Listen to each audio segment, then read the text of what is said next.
सामाजिक विज्ञान कक्षा 10 अध्याय 4 विश्व का इतिहास। इस अध्याय में हम राष्ट्र, देश, राष्ट्रवाद, औद्योगिक क्रांति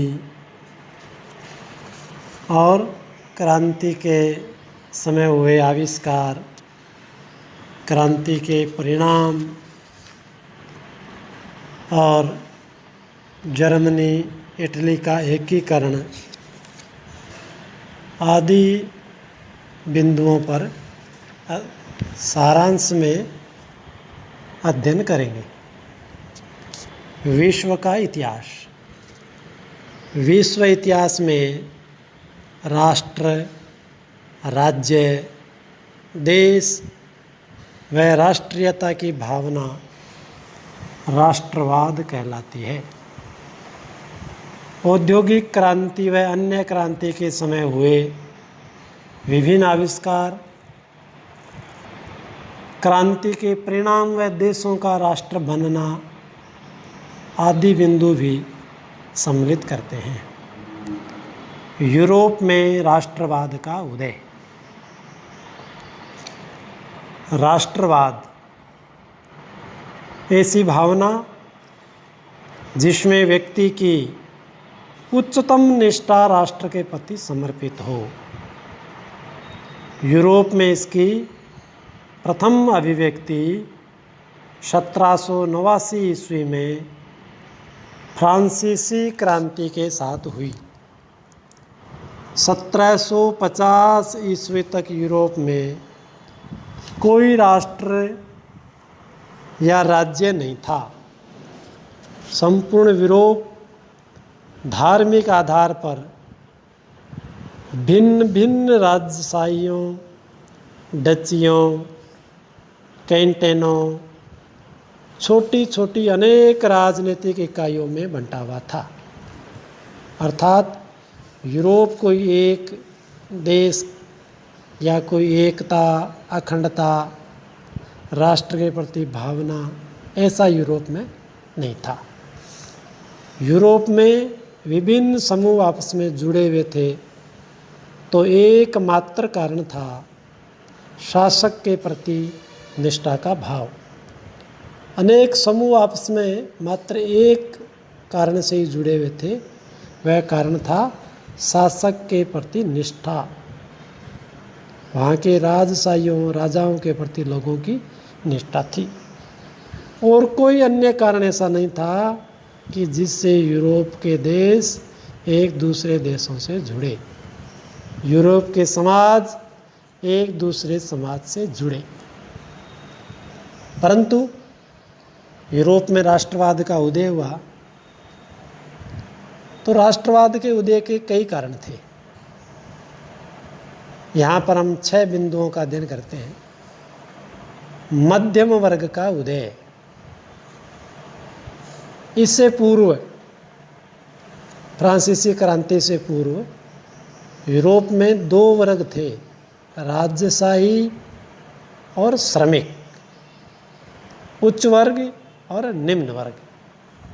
मध्यम वर्ग नहीं था, परंतु फ्रांसीसी क्रांति के बाद मध्यम वर्ग का उदय हुआ। इंग्लैंड और फ्रांस की क्रांति भी प्रमुख कारण थी। ये जो क्रांति थी, ये सुशासन, सुव्यवस्था के प्रति क्रांति थी। क्रांतिकारियों का योगदान। क्रांतिकारी जो लोग थे, उनका राष्ट्रवाद के उदय के कारण में बड़ा योगदान रहा। यानी उन्होंने राष्ट्रवाद का उदय किया। उदारवादी विचारधाराएं। उसमें इस प्रकार की विचारधाराएं विकसित हुई जिसमें उदारवाद था, केवल तानाशाहीवाद नहीं था। 1815 ईस्वी के बाद एक नया रूढ़िवाद, उदारवादी विचारधारा के साथ में शासन के प्रति जो पुराने राजा महाराजा थे उनके प्रति निष्ठा, ये एक नया रूढ़िवाद था। भाषा और लोक कथाओं का योगदान। एक भाषा अनेक प्रांतों में बोले जाने के कारण उस भाषा के प्रति निष्ठा जगी और लोक कथाएं, वीरता संघर्ष की कथाओं के कारण से भी यूरोप में राष्ट्रवाद का उदय हुआ। औद्योगिक क्रांति। 19वीं सदी के पूर्व तक संपूर्ण विश्व के समस्त कार्य, जहाँ तक यूरोप की समझ है, हस्तचलित औजारों के द्वारा ही किया जाता था। भारत में तो प्राचीन काल से ही लोहे भट्टियों से इस्पात तैयार किया जाता था। दिल्ली स्थित मेहरौली लोहे स्तंभ इसका जीता जागता उदाहरण है, परंतु यूरोप में ऐसा नहीं था। औद्योगिक क्रांति से निम्न परिवर्तन हुए। नंबर 1, उत्पादन में शक्ति चालित यंत्रों का प्रयोग। नंबर 2, इस्पात निर्माण के कारखाने खुलना। नंबर 3, फार्मों में शक्ति चालित मशीनों से खेती। नंबर 4, यातायात में वाष्प व यंत्र चालित जहाज़ों का प्रयोग। नंबर 5, बैंकिंग पद्धति का विकास। नंबर 6, संगठित व्यापार तंत्र का विकास। नंबर 7, कम मानव श्रम व अधिकतम उत्पादन सिद्धांत का विकास हुआ। औद्योगिक क्रांति के समय इन 7 बिंदुओं के माध्यम से हम परिवर्तन जान रहे हैं। अब प्रश्न आता है कि औद्योगिक क्रांति कहाँ हुई? तो औद्योगिक क्रांति इंग्लैंड से प्रारंभ हुई। औद्योगिक क्रांति इंग्लैंड से ही प्रारंभ क्यों हुई? इसके भी कई कारण हैं। नंबर 1, इंग्लैंड का विस्तृत औपनिवेशिक साम्राज्य होना। भारत में भी इंग्लैंड का औपनिवेश था, तो इंग्लैंड का एक बड़ा औपनिवेश साम्राज्य था। नंबर 2, कोयले व लोहे अयस्क की खाने पास पास होना। इंग्लैंड में लोहा और कोयला, क्योंकि औद्योगिक के लिए, मशीनों के लिए लोहे चाहिए और कोयले की आवश्यकता होती है, तो ये दोनों के खाने इंग्लैंड में पास पास होने के कारण से औद्योगिक क्रांति प्रारंभ हुई। उपभोग के अनुरूप उत्पादन होना, जितना खर्च हो रहा था उतना उत्पादन हो रहा था। नंबर 4, अनुकूल भौगोलिक स्थिति। इंग्लैंड की जो भौगोलिक स्थिति थी अनुकूल थी। अर्धकुशल श्रमिकों की उपलब्धता। औपनिवेशवाद के कारण अर्धकुशल अकुशल श्रमिक पर्याप्त मात्रा में कम खर्च में इंग्लैंड को मिल जाते थे। पूंजी की उपलब्धता। औपनिवेश काल में इंग्लैंड ने व्यापार के माध्यम से अथक पूंजी, अत्यधिक पूंजी कमाई। वैज्ञानिक आविष्कारों को प्रोत्साहन मिला। इसके कारण से नए नए आविष्कारों को प्रोत्साहन मिला, उनको दिशा मिली और क्रमागत इंग्लैंड में क्रांति हुई। ये भी एक औद्योगिक क्रांति का कारण बनी। औद्योगिक क्रांति के समय विभिन्न क्षेत्रों में हुए आविष्कार। इस क्रांति के समय अनेक आविष्कार हुए। इसमें हम कुछ बिंदुओं पर अध्ययन कर रहे हैं। सर्वप्रथम कृषि क्षेत्र में सुधार हुआ। शक्ति से चलने वाली मशीनों में कृषि मशीन में क्रांति ला दी कृषि क्षेत्र में। इससे कृषि उत्पादन में भारी वृद्धि हुई। नंबर 2, इस क्रांति की शुरुआत मुख्य रूप से वस्त्र उद्योग से हुई।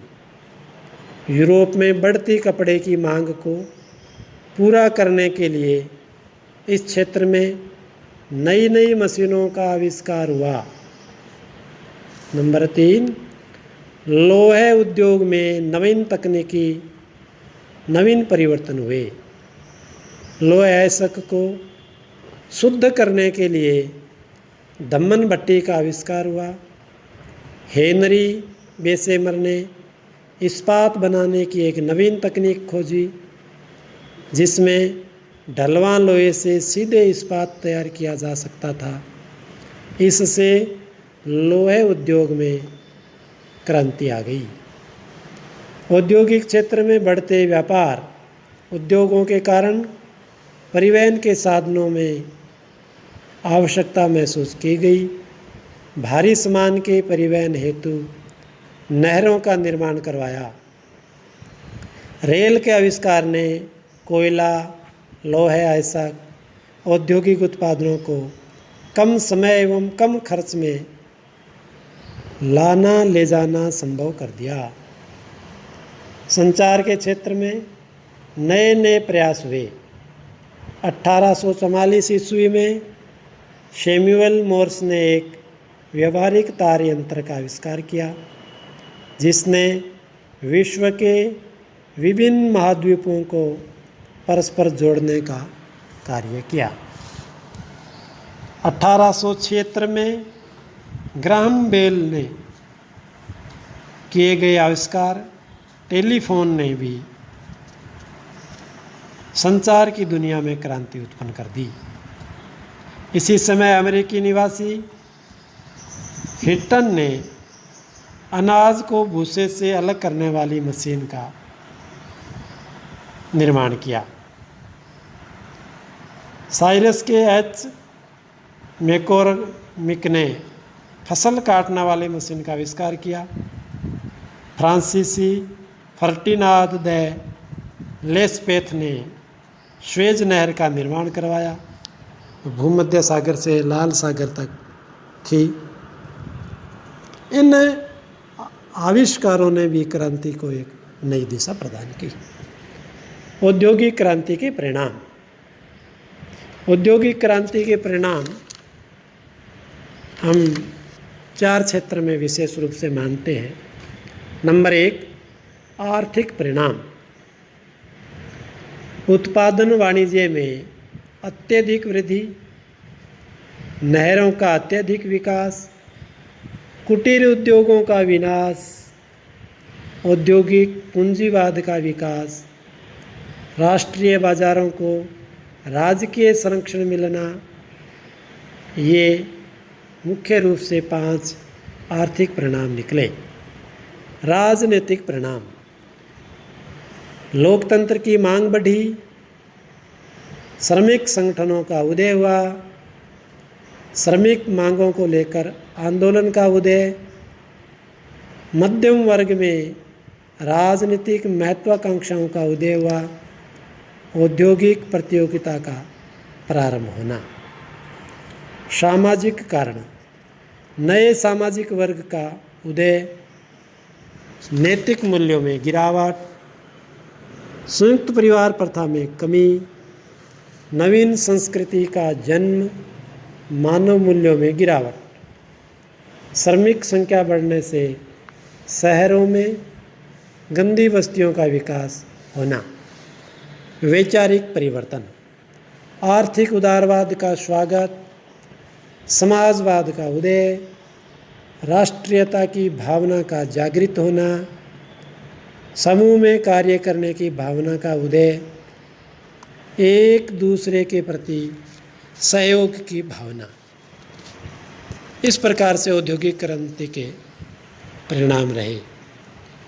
इसी अध्याय के अगले भाग में हम जर्मनी इटली का एकीकरण पढ़ेंगे। भाग नंबर 2, जर्मनी का एकीकरण। 18वीं सदी के अंत तक जर्मनी 300 से अधिक छोटी बड़ी रियासतों में बंटा हुआ था। भौगोलिक दृष्टि से उत्तरी, मध्य व दक्षिणी भाग थे। एकीकरण में प्रमुख बाधाएं। ऑस्ट्रिया का प्रतिक्रियावादी शासन, बौद्धिक जागृति का अभाव, जर्मन राज्यों की आपसी स्पर्धाएं, फ्रांस व इंग्लैंड की जर्मनी में रुचि, अधिकांश राज्यों की शिथिल नैतिक शक्ति, दक्षिणी राज्यों में पोप का प्रभाव, इन कारणों से जर्मनी का एकीकरण नहीं हो रहा था। एकीकरण में सहायक तत्व है, नंबर 1 जोल्वरिन, नंबर 2 बौद्धिक आंदोलन, नंबर 3 औद्योगिक विकास। ये 3 कारण एकीकरण में सहायक थे। जर्मनी के एकीकरण का कार्य और विभिन्न चरण। बिस्मार्क प्रशा का चांसलर था। वह चतुर राजनीतिज्ञ, अंतर्राष्ट्रीय मामलों का जानकार एवं कूटनीतिज्ञ था। उसने रक्त और लोहे की नीति से जर्मनी का एकीकरण किया। चरण, 3 मुख्य चरणों में जर्मनी का एकीकरण हुआ। नंबर 1 डेनमार्क से युद्ध एवं गेस्टाइन संधि। नंबर 2 ऑस्ट्रिया, प्रसा एवं प्राग की संधि। नंबर 3 फ्रैंको एशियन प्रशियन युद्ध एवं फ्रैंकफर्ट संधि। इन 3 चरणों में जर्मनी का एकीकरण हुआ। इटली का एकीकरण। नेपोलियन बोनापार्ट ने इटली के विभिन्न राज्यों को विजित कर उन्हें एक सूत्र में बांधकर गणराज्य की स्थापना की। सम्राट बनते ही अनेक छोटे छोटे राज्यों को समाप्त कर इटली को केवल 3 भागों में संगठित कर दिया। तो इटली को 3 भागों में संगठित करने का मुख्य कार्य नेपोलियन बोनापार्ट ने किया। इटली के एकीकरण में भी खूब बाधाएं थी।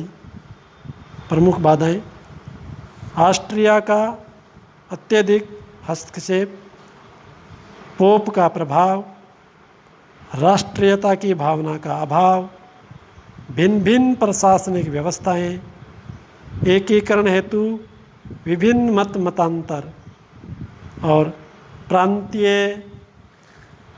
क्षेत्रवाद की भावना।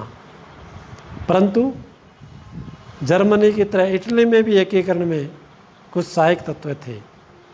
नंबर 1 कार्बोनरी एवं यंग इटली जैसे संगठन, इनकी अहम भूमिका रही। काउंट कैमिलो डी काबूर व जूसेप्पस गैरिबाल्डी का योगदान भी मुख्य रहा। इटली के एकीकरण का कार्य एवं विभिन्न चरण। प्रथम चरण, कार्बोनरी संस्था के नेतृत्व में समस्त वर्गों के लोगों ने 1831 ईस्वी तक स्वतंत्रता हेतु संघर्ष किया। यंग इटली नामक संगठन ने इटालियों में देशभक्ति, बलिदान, त्याग एवं स्वतंत्रता की भावना भर दी। विक्टर इमैनुएल ने फ्रांस और ऑस्ट्रिया के साथ 10 नवंबर 1859 ज्यूरिख की संधि की।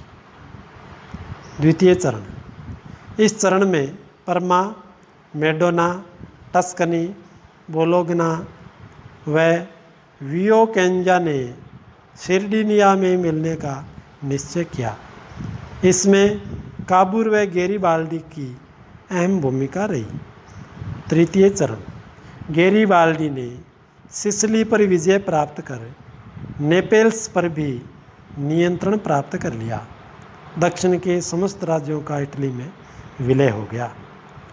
1866 ईस्वी में वेनेसिया, 1870 ईस्वी फ्रांस और प्रसा के युद्ध के समय रोम पर भी अधिकार कर लिया।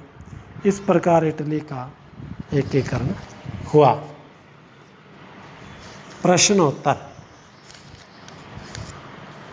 पाठ्यपुस्तक के प्रश्नोत्तर पुस्तक में से देखकर हल करने हैं। फिर भी कुछ महत्वपूर्ण प्रश्नोत्तर मैं यहाँ बताता हूँ। नंबर 1, वस्त्र उद्योग में औद्योगिक क्रांति के समय हुए आविष्कारों का संक्षेप में वर्णन करें। नंबर 2, जर्मनी के एकीकरण को संक्षेप में लिखें। नंबर 3, इटली के एकीकरण को संक्षेप में समझाइए। नंबर 4, यूरोप में राष्ट्रवाद के उदय के क्या क्या कारण थे। नंबर 5, कृषि क्षेत्र में औद्योगिक क्रांति के समय हुए परिवर्तनों को समझाइए। नंबर 6, औद्योगिक क्रांति के समय आर्थिक व राजनीतिक परिणाम क्या रहे। नंबर 7, इटली के एकीकरण का तृतीय चरण किस प्रकार पूर्ण हुआ, गैरीबाल्डी का योगदान क्या था। नंबर 8, जर्मनी के एकीकरण में बिस्मार्क का क्या योगदान था। नंबर 9, इटली के एकीकरण में काबूर का क्या योगदान था। नंबर 10, निम्न के बारे में संक्षेप में लिखें। 1, कार्बोनरी। 2, young Italy. वैसे तो सभी प्रश्न महत्वपूर्ण है, परंतु पाठ 4 के ये 10 प्रश्न अति महत्वपूर्ण है। इन्हें भी हमें पक्की कॉपी में करना चाहिए।